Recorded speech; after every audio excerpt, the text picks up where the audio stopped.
नमस्कार, आप देख रहे हैं उज्जैन टीवी और इसी के साथ नजर डालते हैं शहर के प्रमुख समाचारों की ओर।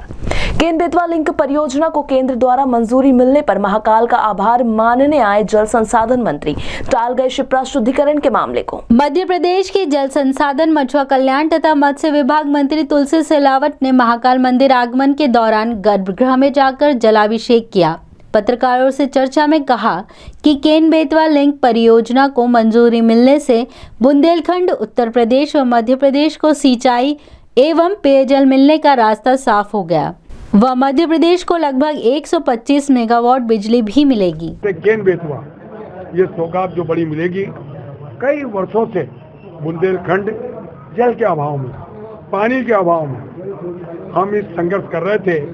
केन बेतवा की योजना पूर्ण होने पर हमारे मध्य प्रदेश को लगभग 8,11,000 हेक्टेयर में सिंचाई का रकबा बढ़ेगा और उसी के साथ जो कई वर्षों से बुंदेलखंड सिंचाई के साथ जल पीने का जो दिक्कत पड़ती थी, लगभग 62 लाख लोगों को शुद्ध जल मिलेगा और साथ में ही हमारे मध्य प्रदेश को 125 मेगावाट की बिजली की भी सौगात मिलेगी।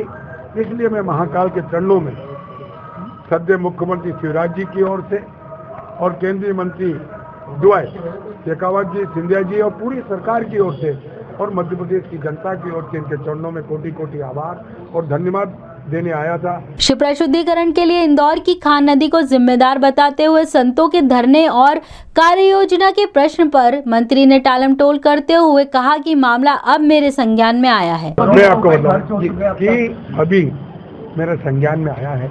मैं और मोहन यादव जी और जनप्रतिनिधि सांसद जी, विधायक जी, हमारी भारतीय जनता पार्टी के शहर के अध्यक्ष, जिले के अध्यक्ष, हमारे भारतीय जनता पार्टी के सांसद, उनके साथ मंत्री जी के साथ हम विचार विमर्श करके कोई सकारात्मक एक निर्णय लेंगे जिससे कि ये समस्या का समाधान। कोई डेडलाइन अभी पहले बात करने के बाद संतों ने 15 दिन का समय दिया, अगर 15 दिन के अगर उनकी मांगे नहीं मांगी गई, मोहन जी से मेरी हमारे सम्मानीय मंत्री डॉक्टर मोहन यादव से निरंतर में संपर्क में हूँ। महाकालेश्वर में लड़की के साथ पकड़ाया गैर हिंदू युवक, फर्जी आधार कार्ड भी मिला, पुलिस ने लिया हिरासत में। उज्जैन महाकाल मंदिर में दर्शन को आए गैर हिंदू को पुलिस ने हिरासत में लिया।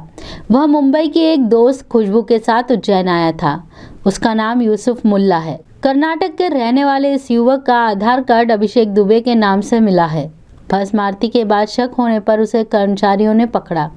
इसके बाद पुलिस के हवाले कर दिया गया। पुलिस उससे पूछताछ कर रही है। इस संबंध में सीएसपी पल्लवी शुक्ला ने बताया, मंदिर समिति द्वारा सूचना दी गई थी कि एक अल्पसंख्यक समुदाय का युवक महाकाल मंदिर में भस्म आरती हेतु फर्जी आईडी से प्रवेश कर रहा है। इस पर हमने संबंधित युवक को महाकाल थाना पुलिस द्वारा अरेस्ट किया गया है। अपराध पंजीबद्ध कर विवेचना में लिया जाएगा। तराना में वैक्सीनेटर बनकर आई महिला ने वृद्धा को चाकू दिखाकर लूटे गहने, शोर मचाने पर पकड़ी गई आरोपी महिला। तराना के मानस भवन मंदिर की पुजारी उमा त्रिवेदी के आवास पर एक महिला आई। वह अपने आप को वैक्सीनेशन अधिकारी बता रही थी।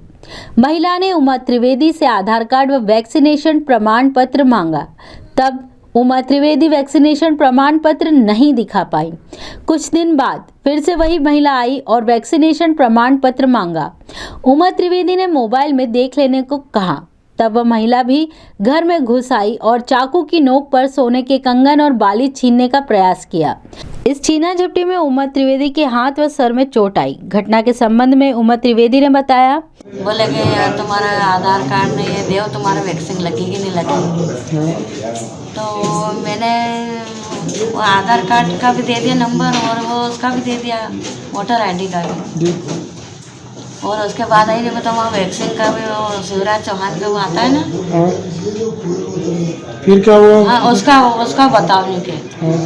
तो मेरे पास नहीं था, मेरे भतीजे मतलब बहन के लड़के ने भेजा वो, और चौथे दिन फिर आई है। तो आप बताओ, बोले कि क्या हुआ है तो मैंने क्या कि ये देख लो मोबाइल में। तो मोबाइल में देखने में वो ये अंदर आ गई। अंदर आने के बाद फिर मेरे ऊपर चाकू बताने लगे कि तुम्हारा ये चूड़ी उतारो, कान के उतारो, तुम्हारी ये अंगूठी उतारो। तो मैंने नहीं उतारा और इनका धक्का देके ने मैं बाहर आ गई ना, अंदर से गेट लगा दिया, बाहर का गेट लगा दिया मैंने। तो बाहर का गेट लगाने में इनने जाले का दरवाज़ा तोड़ दिया और बाहर आ गई। और मैं भागी वो माँ साहब के कमरे में, तो ये वहाँ भी आ गई, वहाँ भी धक्का धुक्की करके ने मेरे पास में फिर झपटा झुमी करी, ये हाथ में मतलब ये चूड़ी तोड़ दी मेरी और ये सिर में 3-4 बार ईंटा लिखी थी ये सर, एक पीछे भी घुमा है, फिर सर में दिया मेरे को। क्या चाहती थी आपसे वो? ये चूड़ी लेना। इस बाबत थाना प्रभारी तराना संजय मंडलोई ने बताया कि मामले में एफआईआर दर्ज कर जांच शुरू कर दी गई है। रिपोर्ट करी कि दोपहर को घर पे थी, उस समय एक महिला उसके घर पे आई और उसको घर में धक्का दे के अंदर करा और उससे बोला अपने सब जेवर जो भी उतार के दे दे। तो वो उस भाई को धक्का दे के अपनी पड़ोस में दादी के गई, तो वो महिला भी दौड़ के पीछे वहाँ आई और उसने उसे जीना चपटी करी और उसका एक हाथ का कंगन और एक कान की बाली और मोबाइल लेके भाग गई। क्या है सर पूरा मामला? कहा कि ये महिला सस्पेक्टेड है, अभी नाम पता नहीं खुला है, बताए और गोरा जी की टाल के आसपास की रहने वाली बताए, ऐसा उसने बताया। हाईकोर्ट के निर्देश पर लगातार आरटीओ द्वारा ऑटो रिक्शा चालकों पर कार्रवाई की जा रही है। 15 दिन में 500 से ज्यादा ऑटो को दिए रजिस्टर्ड परमिट। जिले में बिना परमिट के यात्रियों व नागरिकों को घुमा रहे ऑटो चालकों के विरुद्ध कार्रवाई हेतु आरटीओ संतोष मालवीय लगातार चेकिंग और बिना परमिट ऑटो को जब्त कर चालकों के विरुद्ध चालानी कार्रवाई कर रहे हैं। दरअसल जिले में कुछ 5258 रजिस्टर्ड ऑटो हैं, जिनमें से 2368 ऑटो के पास परमिट है और 2890 ऑटो बिना परमिट के दौड़ रहे हैं। चालानी व जब्ती की कार्यवाही में अब तक आरटीओ ने 500 से अधिक ऑटो चालकों के विरुद्ध कार्रवाई की है। आरटीओ संतोष मालवी का कहना है कि ये कार्यवाही सभी रजिस्टर्ड ऑटो को परमिट दिलवाने तक जिले भर में जारी रहेगी। किसी को भी अवैध रूप से वाहन चलाने नहीं दिया जाएगा। उज्जैन जिले के अंतर्गत लगभग 5800 से अधिक ऑटो जो है अपने रजिस्टर्ड है, जिसमें से लगभग 3000 के परमिट ऑलरेडी जारी किए जा चुके हैं।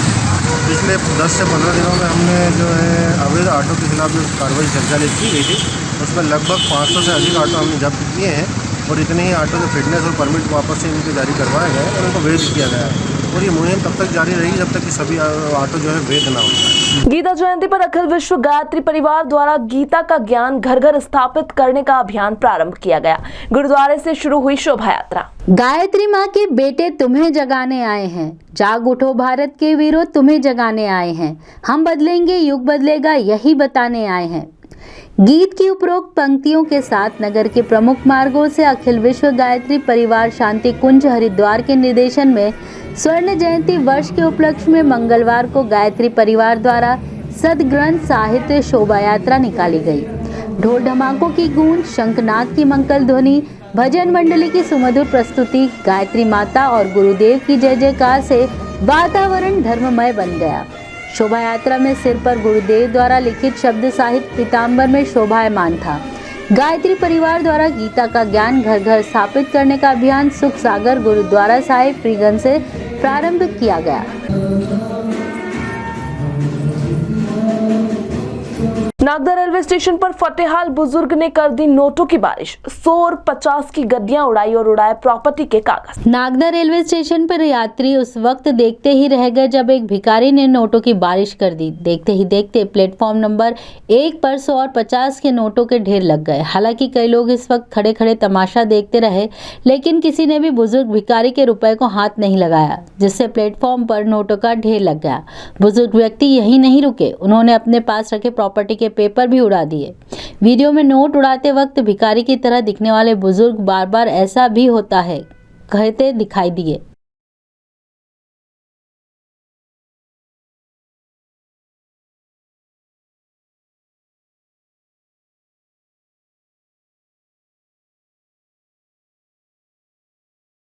डॉक्टर अवधेशपुरी महाराज ने किया रामायण सर्किट ट्रेन का निरीक्षण। वेटर की भगवा ड्रेस पर ली थी आपत्ति, आनन फानन में बदली गई थी ड्रेस। सर्वविदित है कि रामायण सर्किट ट्रेन में वेटरों को भगवा पोशाक में झूठन उठाते हुए देख हिंदू धर्म के साधु संतों ने भगवा संस्कृति का अपमान माना था। उज्जैन के क्रांतिकारी संत डॉक्टर अवधेश पुरी जी महाराज ने इसे असहनीय मानते हुए ड्रेस कोड चेंज करने के लिए माननीय रेल मंत्री जी को पत्र लिखा था।